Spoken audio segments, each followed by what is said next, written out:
Welcome back. We have seen different aspects and domains of machine learning.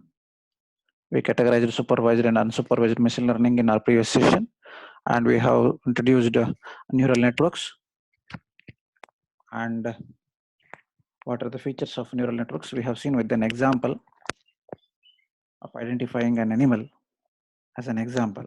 So continuing further, so we'll see machine learning and getting intelligence from big data. So we use the term big data now onwards. So when we say big data, we'll see in detail about all those things, big data and different analytic tools about those. So with respect to ML, machine learning, and how we can extract the intelligence or information from those data, we need to determine the right algorithm and right learning model for each use case. So based on the individual application, based on where we deployed our IoT smart object, based on a usage, we supposed to identify which is the right algorithm for which is best suited in that particular environment to that particular data, and a correct learning model as we need that is identified for that particular application. So we can have two types of learning mechanism or learning model: local learning or remote learning. So local learning, in the sense, in this group, data is collected and processed locally, either in the sensor itself or on the gateway. This is something new. So local learning, what it happens is, for example, we have a smart object situated in a room. We're supposed to collect the data from it. For example, temperature data and images frequently has been taken. We may have a humidity sensor in that particular smart object. Is supposed to collect all these three data from that module itself, smart object module, and it has been processed locally. What is this process locally? Is we supposed to have processing power in that smart object itself. For example, if you consider as an example, we may have a tiny computers like Raspberry Pi or Arduino or Intel Galileo.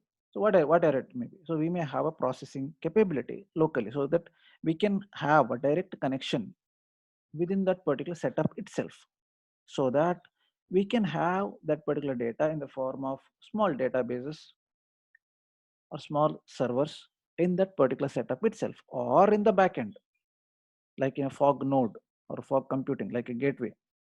So before transmitting into the application level, we can process those data locally. So that is local learning. So if we collect the data nearby to sensor within that module itself, then it is local data. So that particular data can be kept in that machine, tiny computer itself.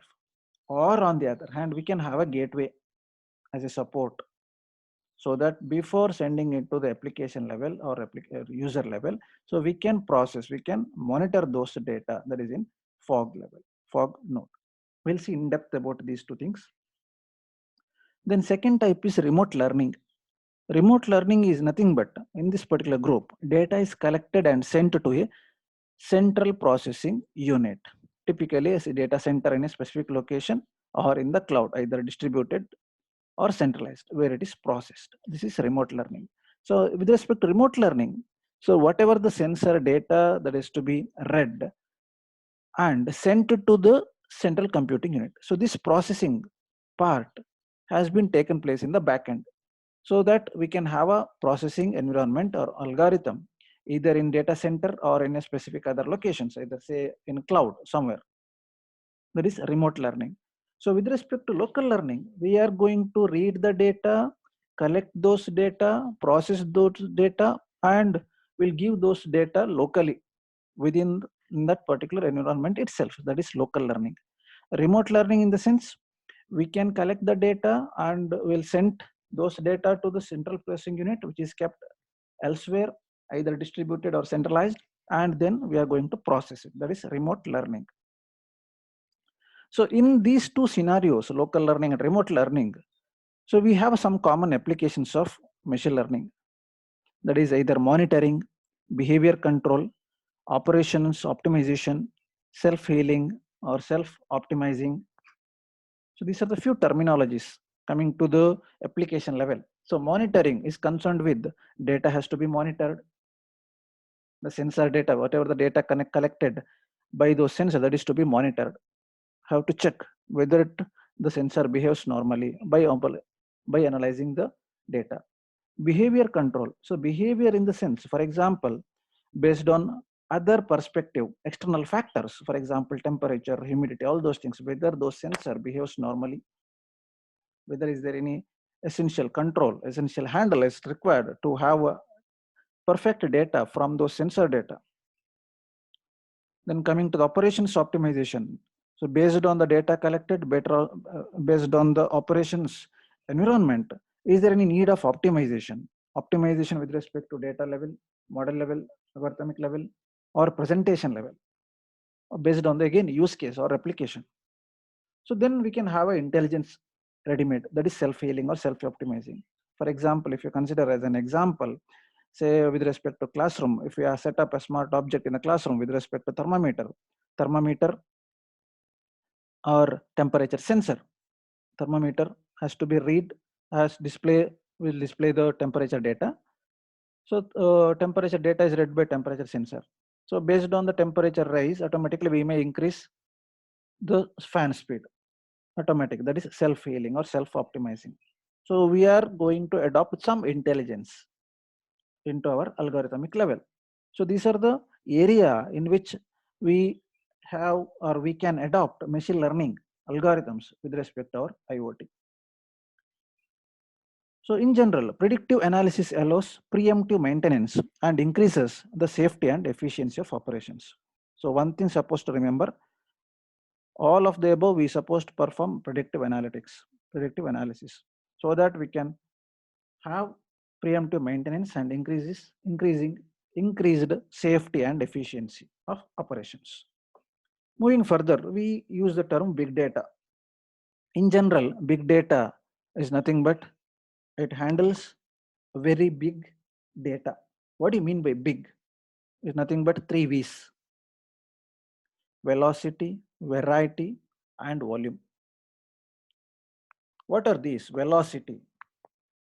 How fast, what speed we are going to collect, can have the data. Variety of data, volume of data. So we'll consider one example. For example, social media. Velocity. We have around 40 people in a strength as a classroom strength. Consider we all are using Facebook as a social media account. So all 40 people are going to send or upload something in their Facebook wall.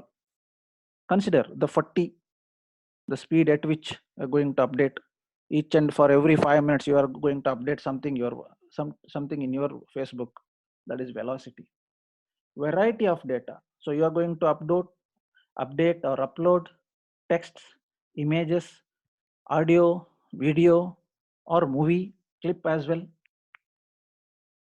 Right. So that is variety of data. This is velocity of the speed at which you are going to upload different status, different things in your Facebook. Variety, kinds of data, text, image, audio, video, all those variety. And volume, the size of that. Somebody may upload KBs, somebody may upload megabytes, somebody may upload in gigabytes. That is volume, the size of data. So these three is concerned with, we use the term big data, that is velocity, variety, and volume. So when we have all this together, that is nothing but a big data. That is a major characteristic. So in general, these three are identified or defined by the sources and types of data, as we know. So when we say big data, which is handled via a machine learning program algorithm. So now we are trying to have this kind of big data in our IoT, because IoT is concerned nothing but sensors. When we have n number of sensors, so n number of sensors are uploading their statistics, that is velocity. Variety of data, the data has been collected via mic, has been collected via video, or images. Data has been collected in form of text. Variety and number of size matters.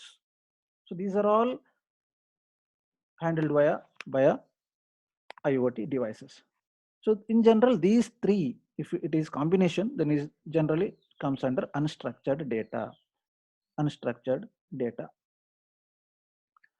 On the other hand, the transactional data, which is from sources that produce data from transactions on these systems and have high volume and structured. When we categorize this unstructured data, it will become structured with high volume and various category, nothing but variety.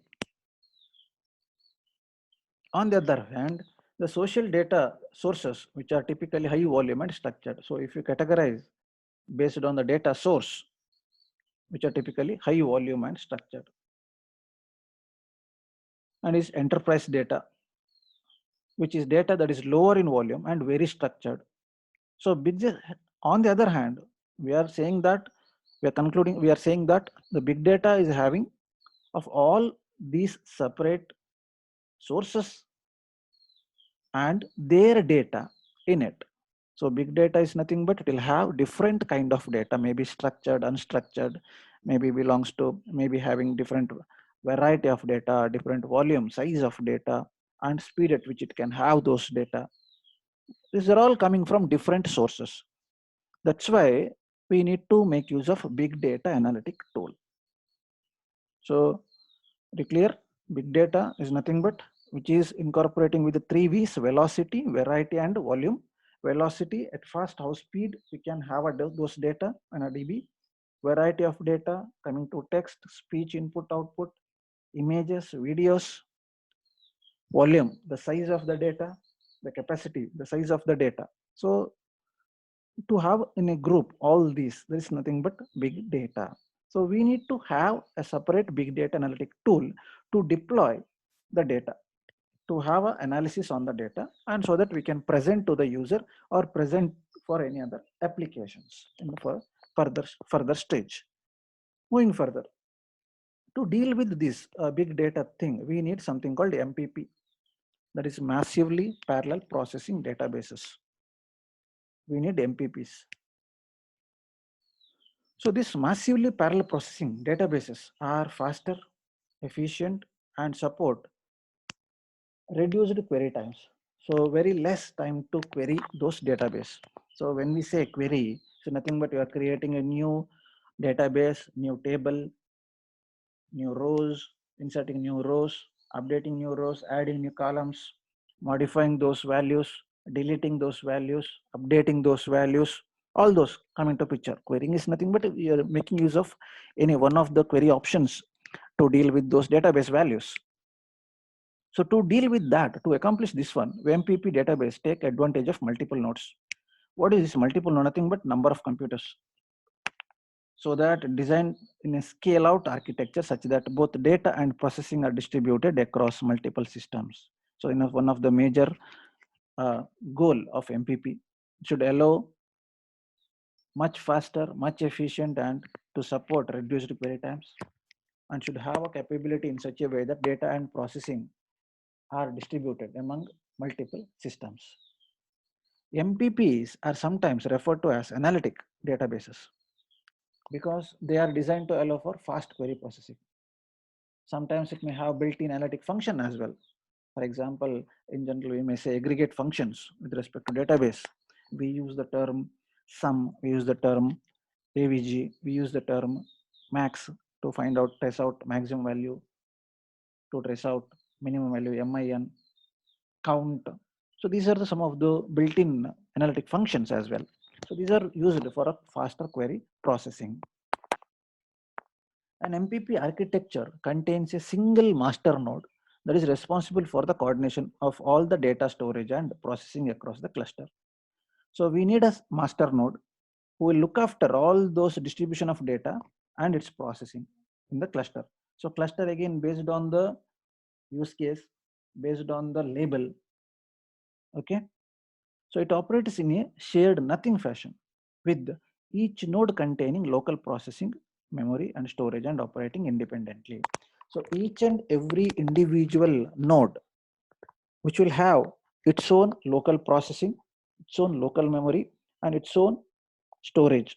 It operates independently. So the master's job or master node's job is to This single master node's job is to look after the things, bifurcating and coordinating the data with among with its nearest multiple nodes. You'll see a structure. So this is how it looks.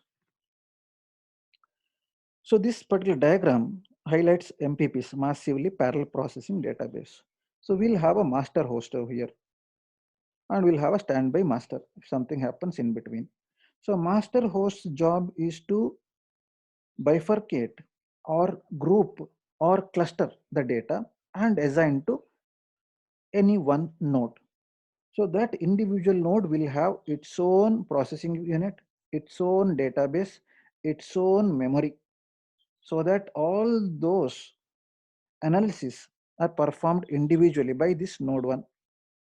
Similarly, segment host 2 or node 2 will have separate its own CPU, its own memory, its own database, and its own processing style, and so on. So this network of this n number of nodes with a master host and a standby master is nothing but massively parallel processing database. So we'll take an example for this one so that we can easily correlate. For example, we are tracing out movie feedbacks or reviews. So the master host's job is to collect all those reviews from a news channel, individual movie. So I may categorize, in the sense the master node may categorize based on the type of the movie.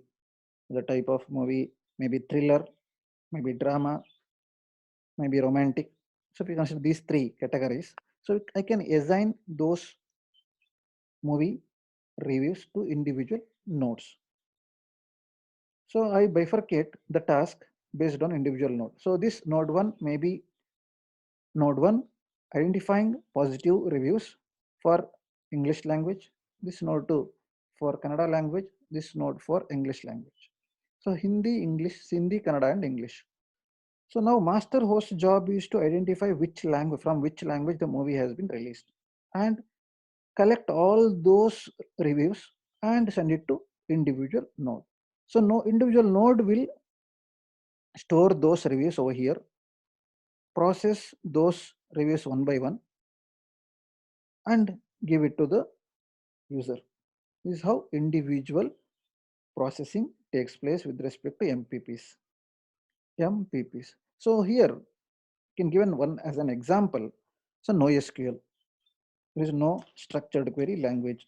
As we have already seen, NoSQL, which is having capability of maintaining with respect to the various types of database. This is what we discussed already. Document store, key value store, wide column store, graph stores. Just relate with the movie thing now. Document store is supposed to have a movie clip or trailer. We have a key value store.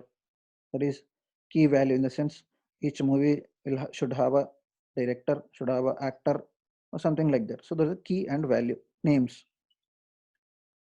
And then wide column stores. Some of the posters you can have it over here. Graph stores. That is the length in which the movie length, size, all those characters. So these are the various kinds of data that we can collect from NoSQL. I have it in NoSQL.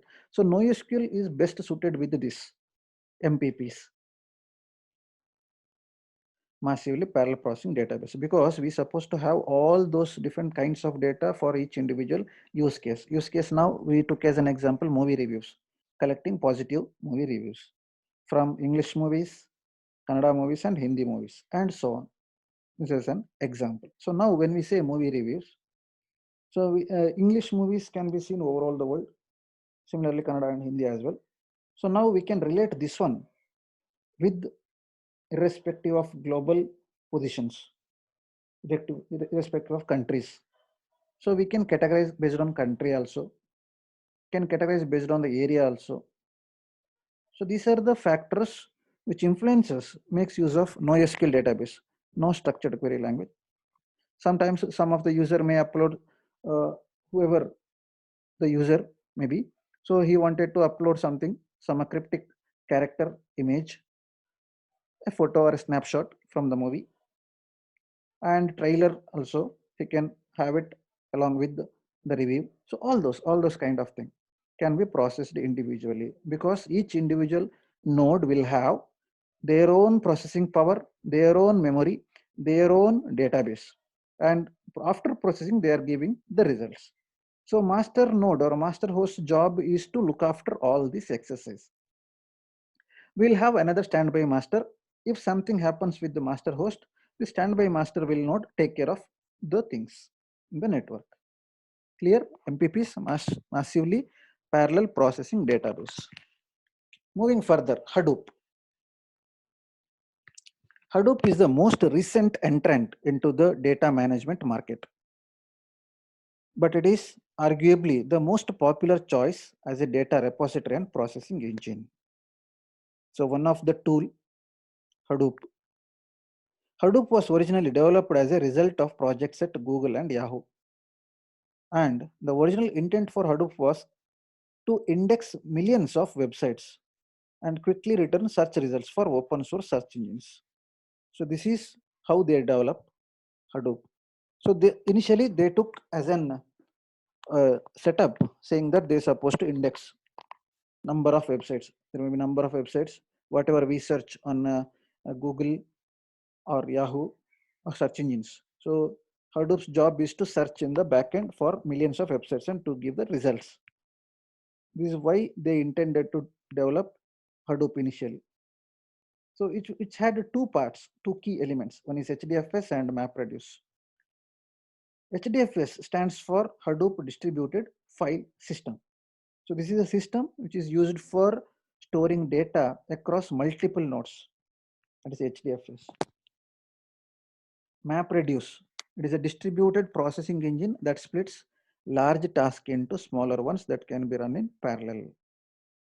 Something like parallel processing. That is what we have discussed previously, massively parallel processing. So this is incorporated in Hadoop. Again, Hadoop distributed file system's job is to storing data across multiple nodes. Please compare with previous MPPs. It has to be individually store those data in individual nodes. That is what Hadoop also doing. So for this reason, they have HDFS, Hadoop Distributed File System.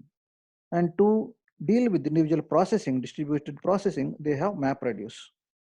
MapReduce to split the large task into smaller ones and can be given for individual nodes for parallel processing.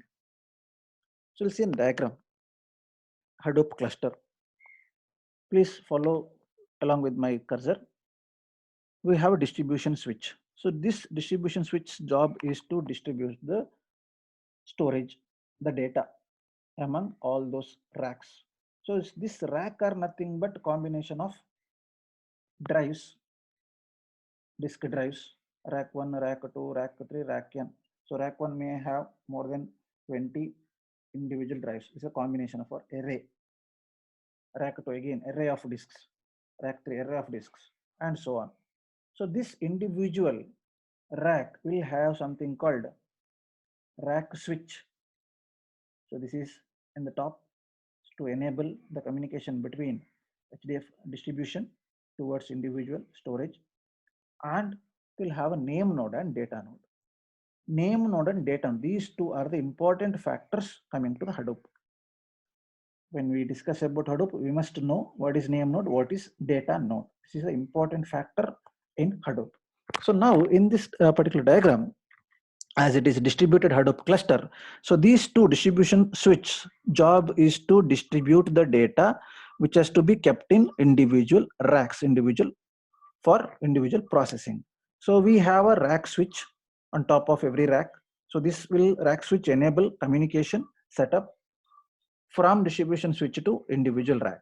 And in the individual rack, we have name node and data node. We'll see what is name node and data node.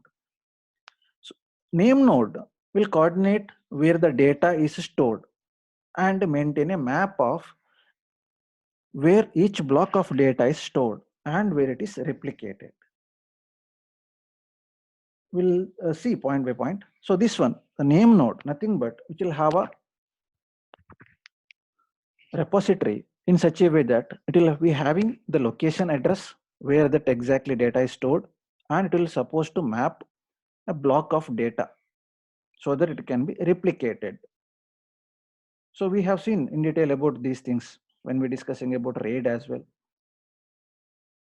Random array independent disk, right? So that is data is stored and maintain a map of where each block of data is stored and where it is replicated. So all interaction with the HDFS is coordinated through the primary name node with the secondary name node notified of the changes in the event of a failure of the primary. So coming back to the previous diagram. So name node will have name node. So this name node, please follow my cursor.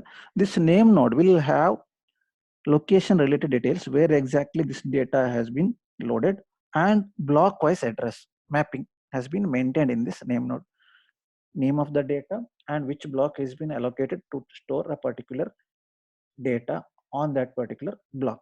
So that is mapped over here in the form. Consider as a small example as in the form of table.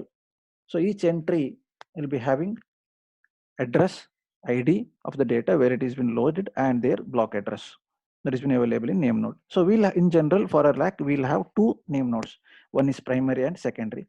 So primary node will look after all those things, the location or mapping of data with the blocks, and secondary name node will take over charge if something happens or some failure may happen with primary name node. So that is about name node.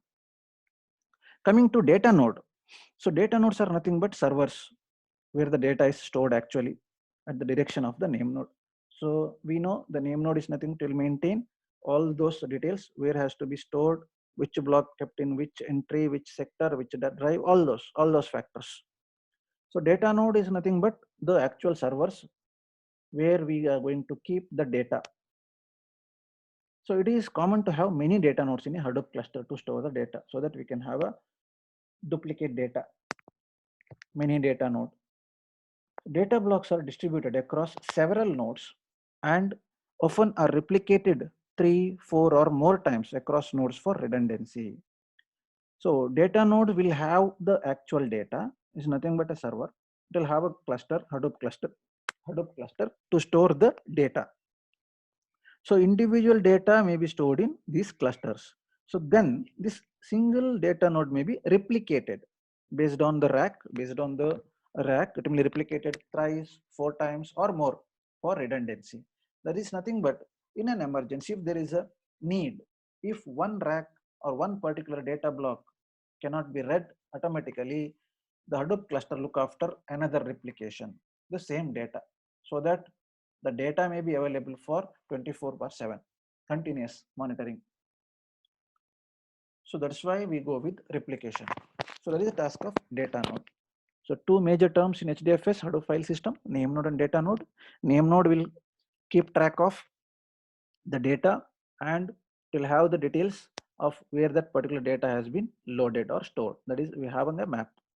Data node nothing but servers where exactly the data has been stored, along with the clusters and duplicate or redundancy with respect to data. So any clarification on HDFS or Hadoop? It's an introduction about Hadoop and HDFS, how it is distributed. We'll see about MapReduce later. So any doubts so far? Let me know.